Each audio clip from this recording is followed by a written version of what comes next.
next topic we're going to cover is testing a claim about a mean. We've started dealing with hypothesis testing already. All right, we're going to start the new stuff. Testing a claim about a mean.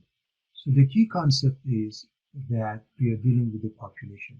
So the objective is to use a formal hypothesis test to test a claim about the population mean. And the population standard deviation sigma is not known. The population standard deviation sigma is known. What do we mean by that? There are two possibilities, and we want to pay attention to that. Either sigma is given or sigma is missing. Population standard deviation. The z-test is a statistical test for the mean of a population. It can be used when n is greater than or equal to 30, or when the population is normally distributed and sigma is known. The formula for the z-test is test statistic. Z is equal to x bar minus mu over sigma times the square root of n, where x bar is the sample mean, mu is the hypothesized population mean, sigma is the population standard deviation, n is the sample size. So when do we do the z-test? The key being sigma is given, and that's why it's important. As we read the question, we should write the given accordingly, symbolically, so we know whether sigma is given or not, and therefore we use the z-test or not. Of course, we can always use technology. You need to know the steps and go through the process, and if need be, you can always use technology. The t-test is a statistical test for the mean of a population. It can be used when n is greater than or equal to 30, or when the population is normally distributed and sigma is not known. The formula for the t-test is test statistic t is equal to x bar minus mu over s over square root of n, where x bar is equal to the sample mean, mu is equal to the hypothesized population mean, sigma is equal to the population standard deviation, and n is equal to sample size. So what is important here? The key is sigma is not given. And of course, S is the sample. And normally, sigma is missing. You can use technology to get to the answer. Before that, you really need to know the steps, as I mentioned before. Confidence interval and hypothesis testing. When the null hypothesis is rejected, the confidence interval for the mean using the same level of significance will not contain the hypothesized mean. Likewise, when the null hypothesis is not rejected, the confidence interval computed using the same level of significance will contain the hypothesized mean. There were three different methods that were discussed. We will look at those, and we will look at some examples to make some sense out of those. Each one will be discussed accordingly. Traditional method, p-value method, and now confidence interval. So when you set up a confidence interval, either it contains the value from the null hypothesis or it doesn't. That's the idea, and you can distinguish between the two accordingly. The number of hours of sleep for 12 randomly selected adults subjects are listed as 4, 8, 4, 4, 8, 6, 9, 7, 7, 10, 7, 8. A common recommendation is that adults should sleep between 7 hours and 9 hours each night. Use a 0.05 significance level to test the claim that the mean amount of sleep for adults is less than 7 hours. Assume a normal distribution. Let's see what's given. As we look at this question, obviously we can count, okay, or we can look at this number, and this is it. There are 12 pieces of data. Alpha is 0.05. What is it that we are testing? Use a 0.05 significance level to test the claim that the mean amount. See, you really have to pay attention to this because this tells you what is your test. So your test involves mu of sleep for adults is less than 7 hours. Less than 7 hours. So right away that means mu is 7. Okay. Now, as you can see, population standard deviation is not given. Okay. Also, we are assuming what? Normal distribution. We are assuming normal distribution. Okay. We are assuming ND. So what do? We know how to calculate the mean and standard deviation of any sample. For the sake of argument, in a case like this, we put it into technology, and it gives us the answer. I'm assuming everybody can calculate those. Just in case, of course, the formula I'm going to remind you, x bar is summation of x over n. So you can add them up, divide by size, which is 12. And s is the square root, x minus x bar quantity squared over n minus x minus x bar. Can be done by hand, we're going to do it by technology, so therefore here's the given. We are dealing with the normal distribution, n is 12, alpha is 0.05, mu is 7, and technology results in x bar and s as follows. It's important to see sigma is missing, and so the very first step is h0 and h1. You said the question is asking for the amount, the mean amount, so mu. So mu is less than 7 becomes h1 or the alternative. So h0 is equal to that. And I hope you see that according to the question, what is it that we are testing? The claim that it's less than 7. So h1 is not only a left tail test, it is also the claim here. Okay. Now, the next step is the calculation of test statistic. So I want you to pay attention to the bottom left in blue. I have given you the steps. The first step is done. The second step, you have to use test statistics. So you use your formula sheet and you see the formula at the very top, and you simply plug in t is equal to x bar minus mu over s over square root of n. Everything is found. Plug in, calculate, negative 0.290. The third step involves critical value. Critical value comes from the choice of alpha.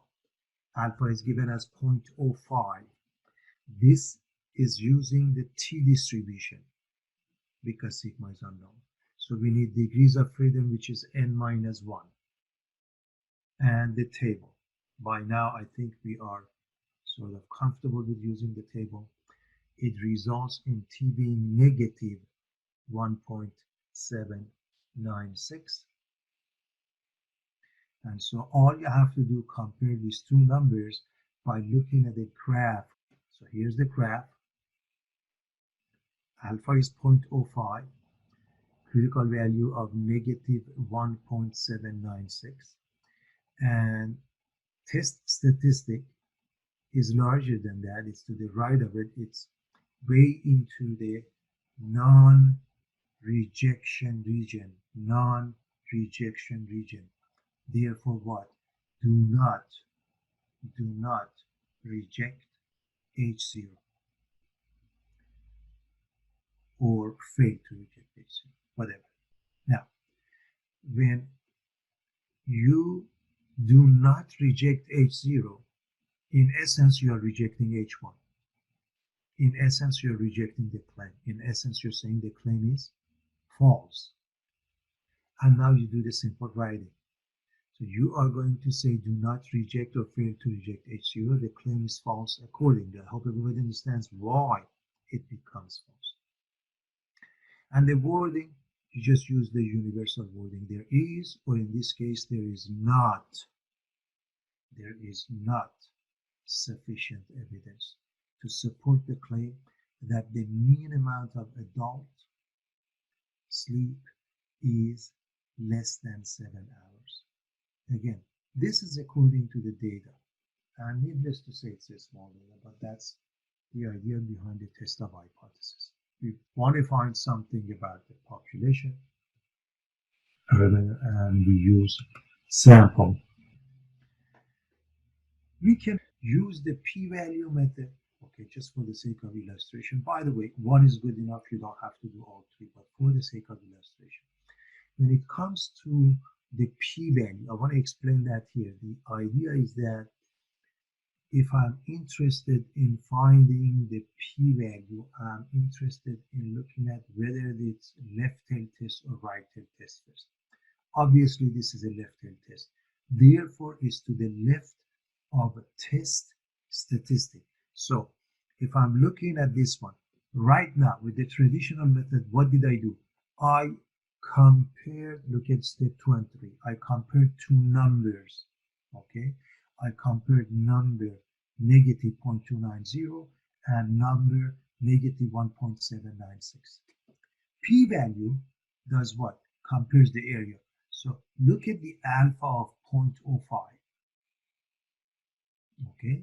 You can see the region, the green shaded region of 0.05. Now, the p-value says, in this case, because it's a left-hand test, to the left, the area to the left of your test statistic, okay?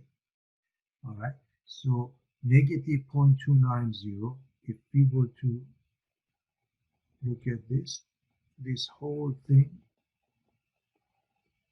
would be considered your p-value. So what are we doing here? We are comparing two areas. One area is alpha equals 0.05. One area is the p-value.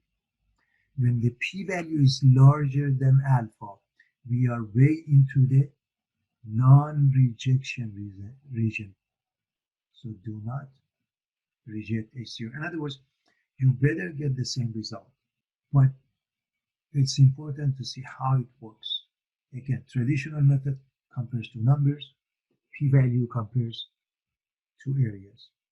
So here's the p-value. Again, when you do the technology, by the way, you can put in the information. I've given you this stuff up there so you can see how that works.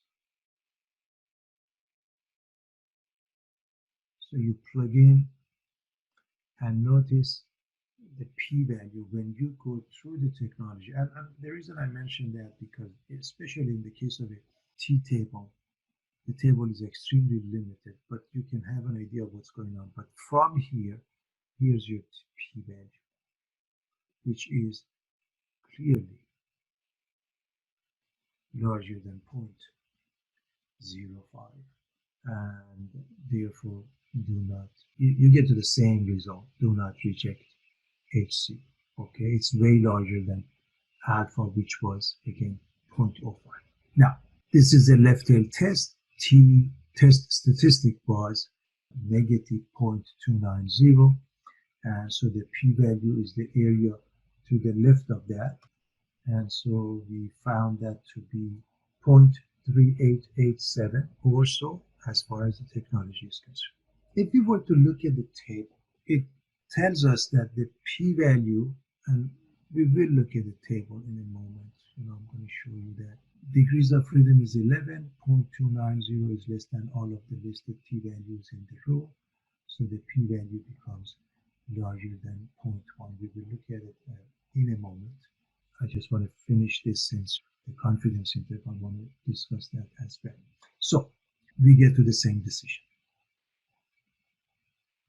P-value is 0.3887, larger than alpha of 0.05, and you make the same decision. As far as the confidence interval, everybody has seen that before. We have done that, so I don't want to go through that again. We just use X bar and we add and subtract E. Now, what is E? E is T alpha over 2 S over square root of N. Now, so we have everything from the previous page. The only thing I want to add, remember, it says 90% confidence interval. I want to discuss that. Why 90%?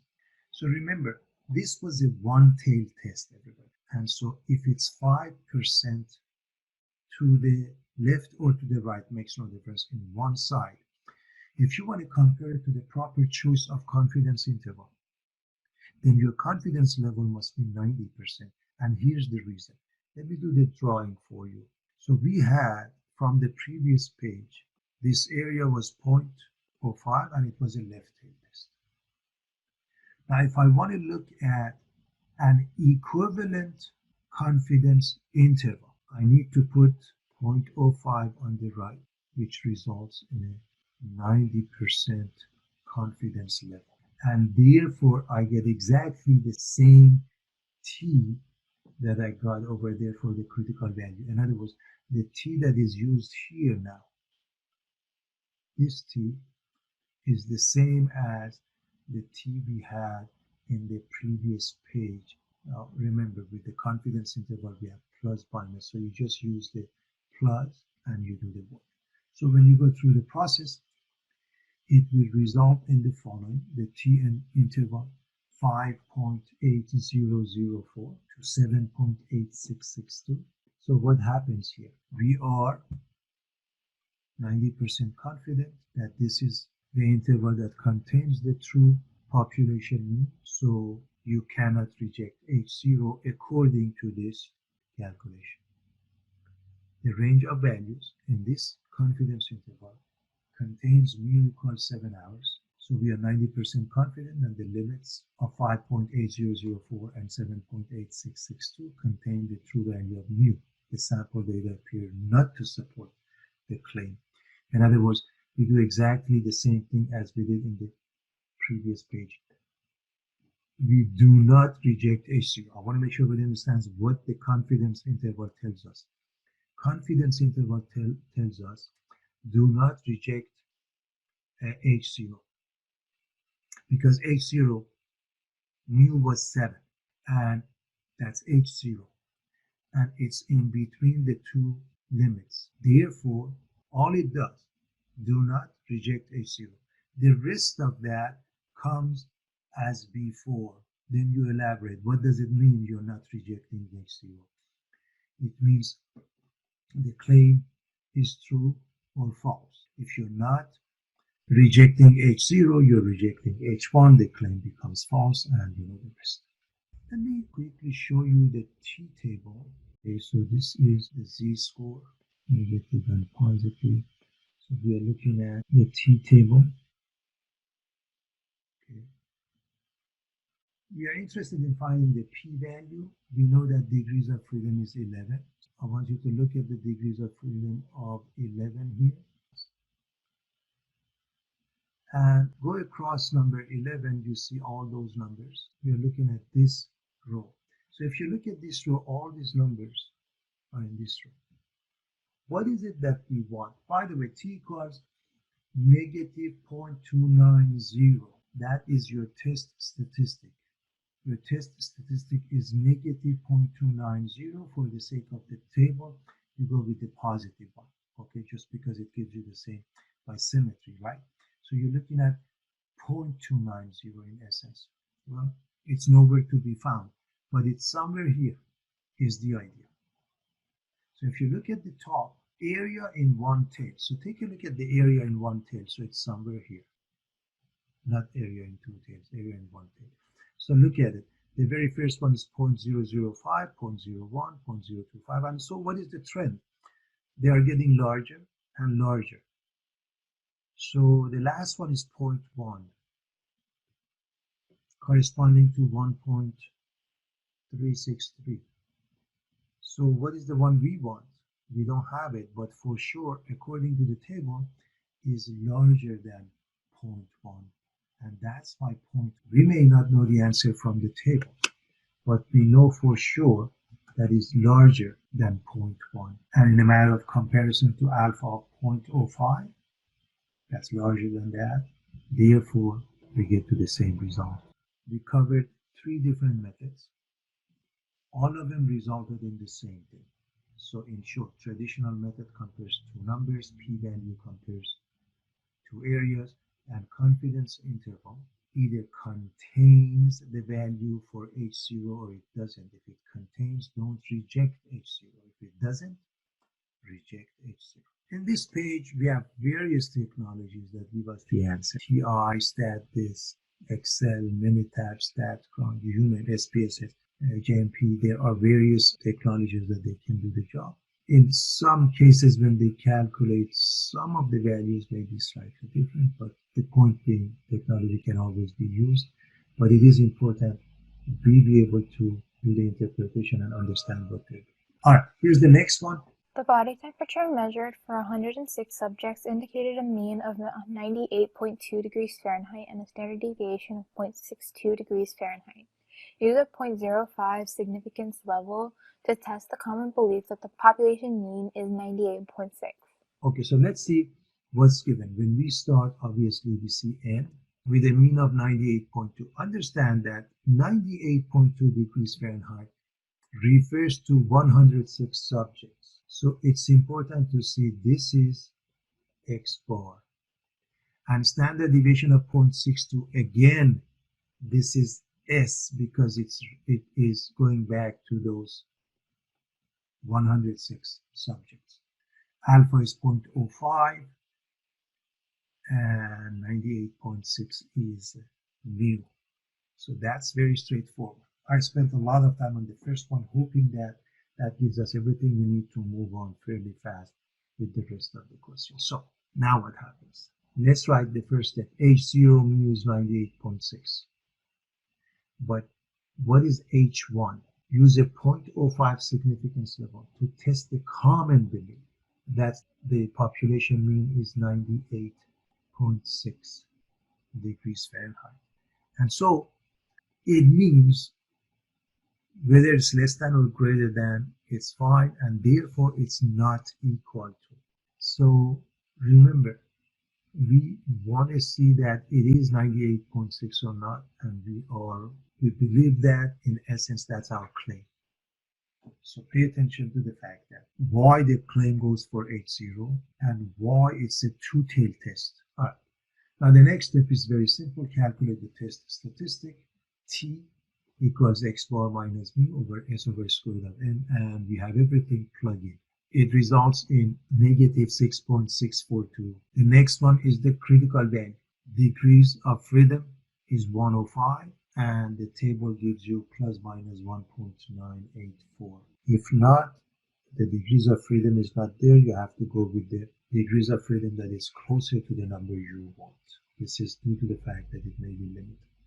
So having said that, we are comparing now two numbers. It's a two-tailed test. Critical values of negative 1.984. So this is negative 1.984.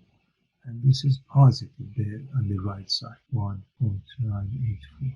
So in a matter of comparison, where does this number end? It's way smaller than negative 1.98. It's somewhere here. It's to the left of this number. It's way into the rejection region. Therefore, your calculation results in reject H0. That's all your calculation does. Now you do the writing. If you are rejecting H0, you look at step 1. Claim is sitting next to H0. So you are rejecting the claim. That means the claim is false. And then you do the writing. So there is, or in this case, there is not sufficient evidence to support the claim, the common belief that the population mean is 98.6. And sometimes they write it slightly different. I want you to be exposed to that. There is sufficient evidence to warrant rejection of the common belief. It really depends on the text. Some texts like to use that type of vocabulary. Whatever course that you're taking, you follow that for full credit. I think this is more common. There is or there is not sufficient evidence to support the claim. That is more common. Now what happens if we want to go with the p-value? According to the p-value, the methodology is as follows. In the case of a p-value, you find the area to the left of negative 6.6423 and you multiply it by 2 because it's a two-tailed test. Let's look at that. So let's look at the technology. This is the p-value. That means 1.4036934 times 10 to the power of negative 9.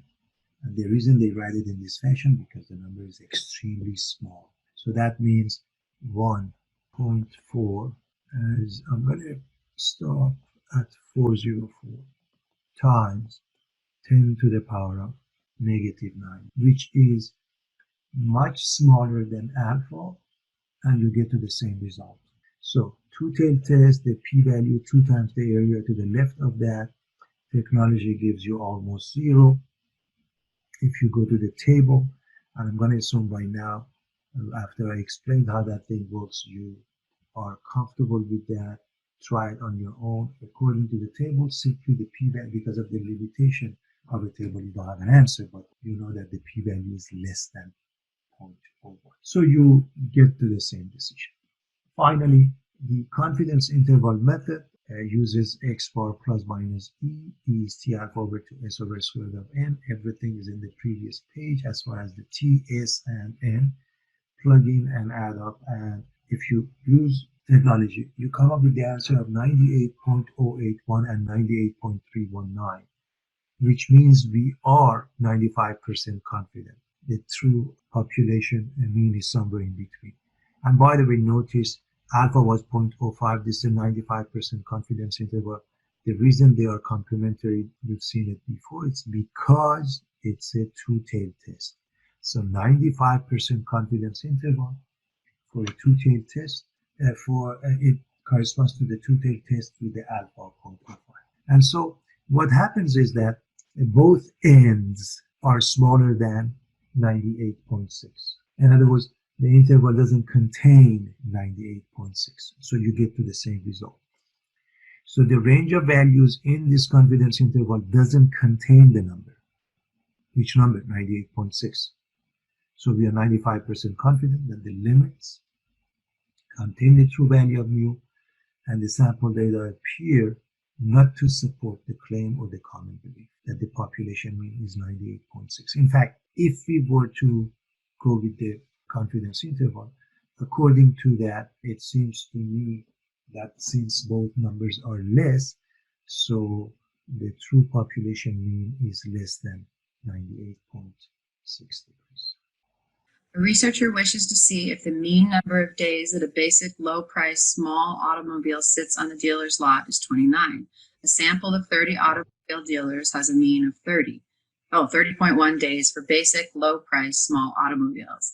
At sigma equals 0.05, test the claim that the mean time is greater than 29 days. The standard deviation of the population is 3.8 days. I think it's very straightforward. All the numbers are given, okay. So what we have here is a sample of 30. So that's n. We see the first number. For that sample, the average mean is 30.1 days. 30.1 days. For 30 samples, that's what we have. By the way, this is mu, 29.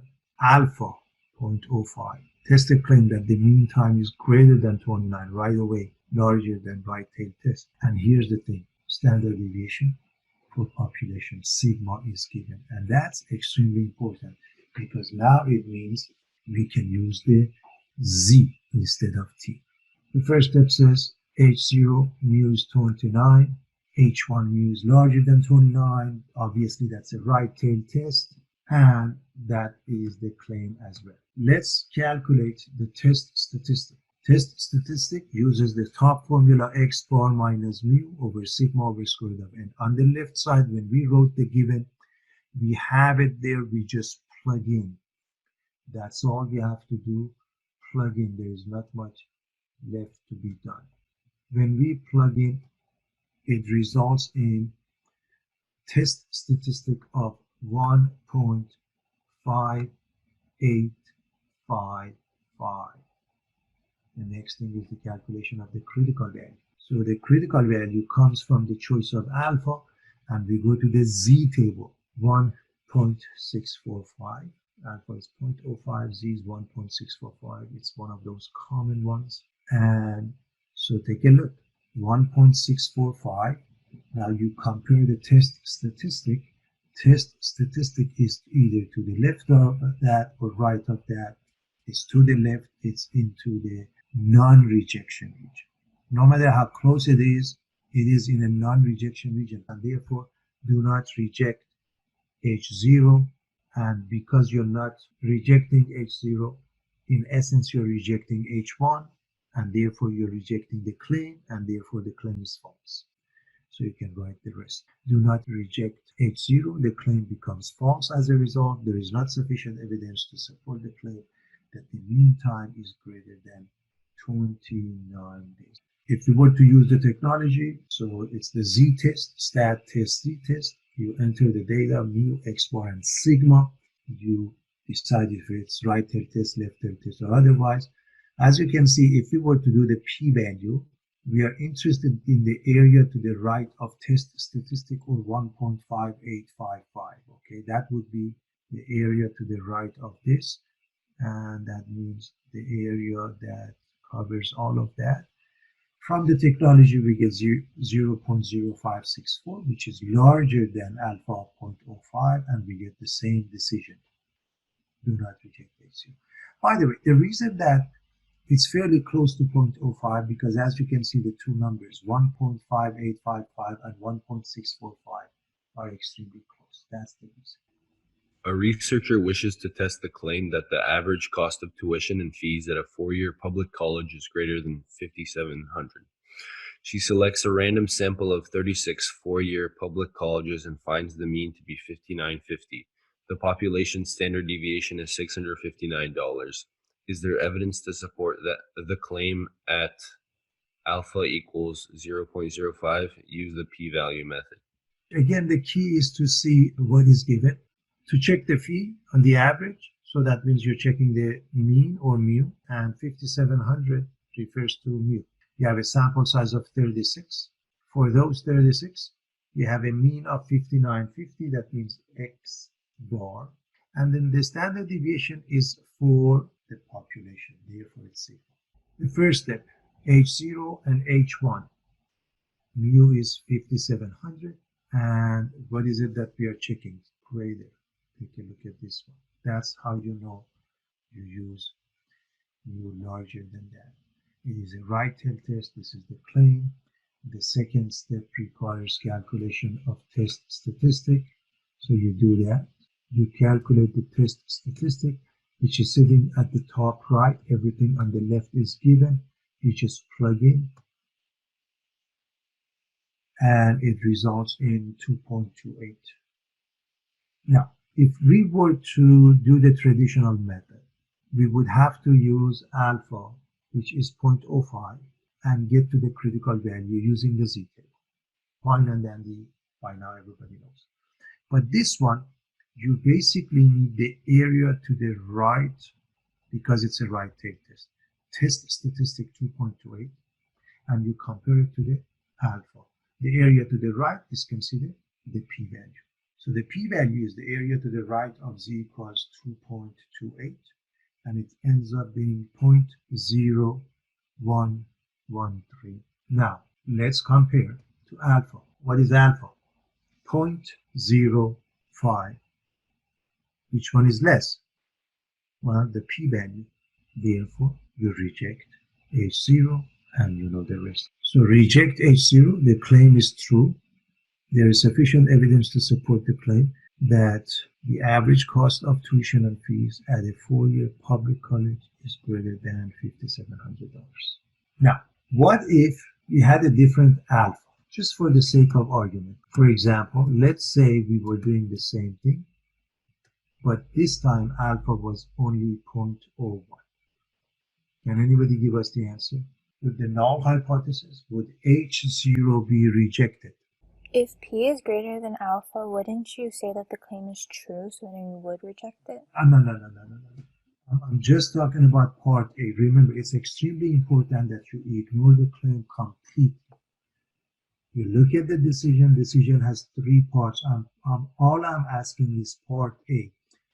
Whenever you're done with part A, you can then continue, elaborate, and do parts B and C. But what is part A of your decision? That's all. Remember, your calculation only gives you part A, no more, no less. Then you continue explaining what that means to your readers. So tell me about part A only.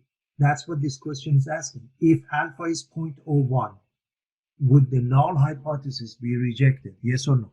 In other words, A, reject H0, or fail to reject H0. Which one and why? You would reject it? Say it again. Would you reject it? You're asking me? You would reject it. No. So you're saying the same decision. No. What is the p-value? Isn't this 0.0113? Yes. When you compare it to this, which one is larger? P-value. P is greater than it. Alpha. Therefore, don't reject H0. And that's important for everybody to understand. Otherwise, you're not understanding the concept. The p-value 0.0113 is less than alpha of 0.05. That's why in the original question, we reject H0, done. But what I'm saying is that what if we change the choice of alpha from 0.05 to 0.01? The p-value is not changing, but the alpha is now 0.01. The p-value now is larger than alpha of 0.01. Don't reject H0. That means the claim becomes false, and then there is not sufficient evidence to support the claim. I highly recommend you go back on this question and understand what happens here. We have the question, and all we do when we do the calculation, we answer part A, everybody. We answer part A. Then we do the writing for our readers because we want to tell them what it means. And in an exam, we want to tell our instructor we understand what we just did. So what happens when alpha changes? So we need to understand the meaning of it. So this is a question I want everybody to look at it a few times. Make sure you get it. Make sure you're comfortable with the concept. So let's look at the next example. A researcher claims that the average cost of men's athletic shoes is less than $80. He selects a random sample of 36 pairs of shoes from a catalog and finds their average of $75. Is there enough evidence to support the researcher's claim at alpha 0.10? Assume sigma equals 19.2. So what do we have? It's just the given that I hope everybody can write it. This is the most important part. Can I write the given when I come across a question like that? So we are checking when it's less than that, that means mu must be 80. This is the sample size n. Now for those 36, sample of 36 pairs of shoes, the average was what? 75. What is that? X bar. Alpha is 0.1, sigma is 19.2, and H0, mu is 80, H1, what is it that we are checking?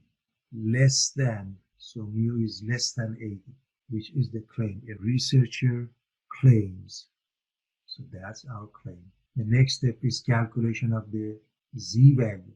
From the top formula, we come up with the answer. Here's the top formula, plug in. Gives us negative 1.56. The next step with the traditional method, alpha is 0.05. Using the z table, z is negative 1.28. Why is it negative? Because it's a left-hand test. By the way, we may have a negative 1.285 as an answer, which is normally the answer. You can look it up, that's fine. So what do? We just do the drawing and compare the two numbers. Negative 1.56, which is the test statistic. It's way into the rejection region. So you reject H0. If you're rejecting H0, then you are not rejecting or loosely put accepting H1. So you're accepting the claim becomes true. And then there is sufficient evidence to support, sufficient evidence to support the claim. And you do the writing. If I were to do the p-value, that's important for everybody to see. That's why in the previous example, I asked what happens when we change the alpha. If we were to do the p-value means alpha is 0.05. The p-value is the area to the left of negative 1.56. If I want to go with the p-value, this area would be the p-value. And clearly, this area is less than alpha. So you reject HC. The average cost of a rehabilitation for stroke victims is $24,672. At a particular hospital, a random sample of 35 stroke victims have an average cost of rehabilitation of $26,343.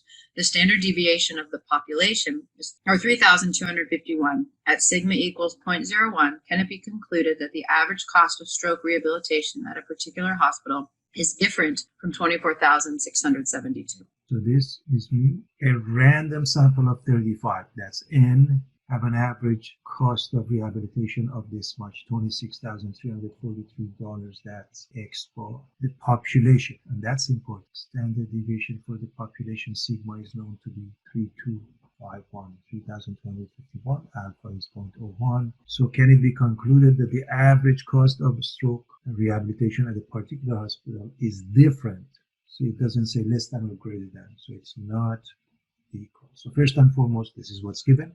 And n is large, meaning larger than 30. It's a simple random sample. Even if they don't say assume normality, we can continue with that thought. Sigma is given. And so the very first step, H0 mu is $24,672. And H1 is not equal to that, and H1 is the claim. That's what we are checking. The second step is using the top formula. We just plug in.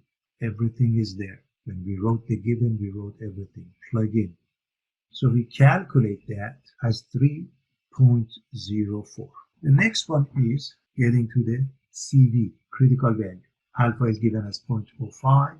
This is a two-tailed test. That means in each tail, we have 0.05 divided by 2 or 0.025. So we can find 2.58 plus minus, or better yet, really 2.575, I should say. We can look it up, 2.575. And so, Professor, am I missing something, or is the alpha 0.01, or I'm not sure. In the 0.01, my apologies. You are right, 0.01. You are right, thank you so much.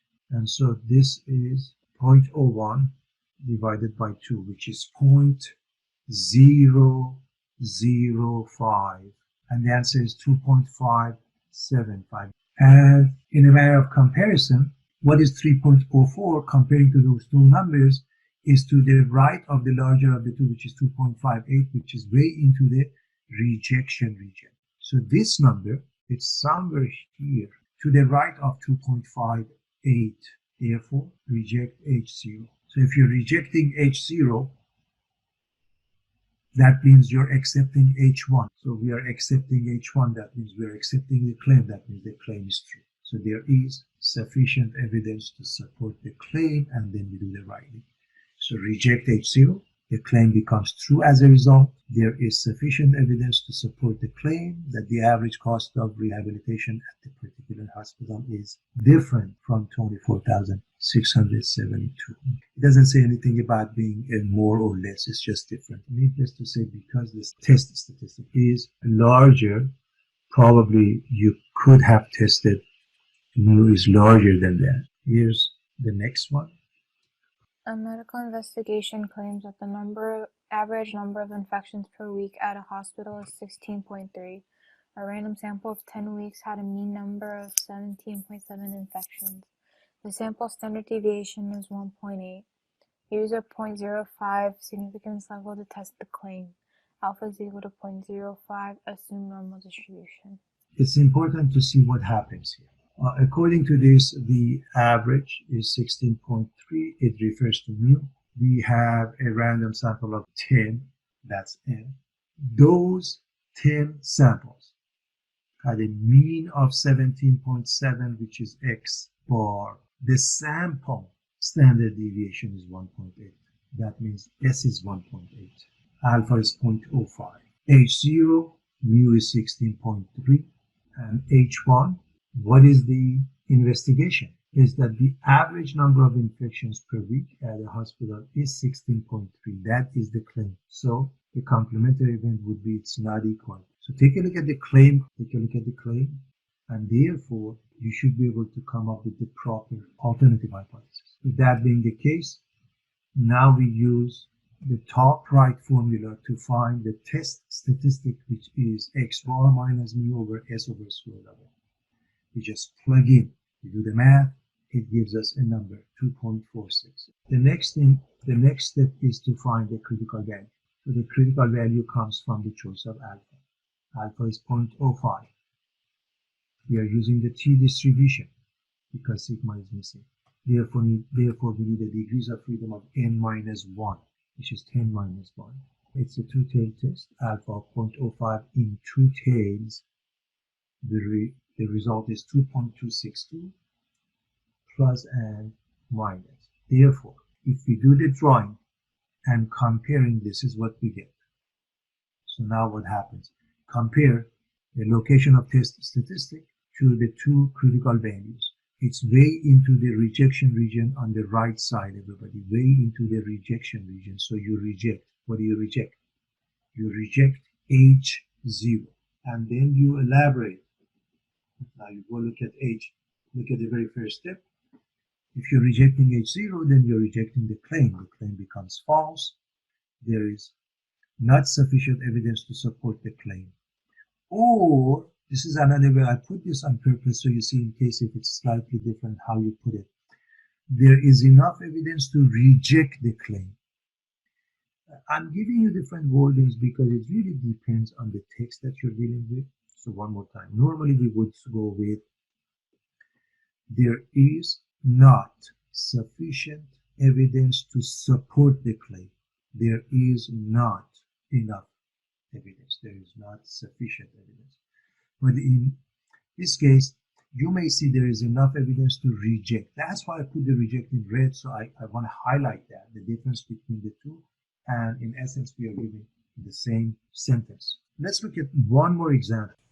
An educator claims that the average salary of substitute teachers in some school districts is less than $60 per day. A random sample of 8 school districts is selected, and the daily salaries in dollars are shown. Is there enough evidence to support the educator's claim at alpha equals 0.10? Assume normal distribution. And then there's the list of numbers. Again, it's simple to see what is given, those numbers. You can calculate the information by hand or use a technology, and the technology gives you that. And so therefore you can write the given n is 8, alpha is 0.1. You can see that. And now from the calculation, you see that x bar is 58.875 and s is 5.0832. I want to show you this one. I'm going to call it number 1 and I'm going to call it number 2. When you put it into a TI calculator, it doesn't know whether you're dealing with a sample or a population. It gives you 2 answers. The first one is for a sample. The second one is for a population. This was a sample and you know that. So you make a decision that the answer is the first one. Why we are given 2 answers? Because the calculator doesn't know it's a sample of a population. You do, and so you pick up the correct answer. Now we have that. Step 1 is very straightforward.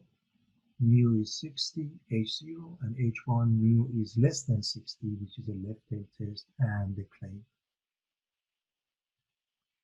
That's your first step. Your second step is calculating the test statistic. That's a very straightforward and simple process. Using the top formula, you can come up with the answer. You just plug it. That's all you do. And you get to the answer, which is negative 0.624. Now, critical value, alpha is 0.1. T distribution, T table, you need degrees of freedom of n minus 1 or 7. So from the table or technology, you end up with negative 1.415. So if you do the drawing, what happens in a matter of comparison, test statistic is way into the non-rejection region. So this is your critical value class, and this is your test statistic, and it's way into the non-rejection region. So all your calculation does, it says, do not reject or fail to reject H0. That's what your calculation does. Now you do the writing. So do not reject H0. What does it mean? That means you reject H1 loosely. That means the claim becomes false. And that's the idea. So there is not sufficient evidence or enough evidence to support the claim that the average salary of substitute teachers in that school district is less than $60 per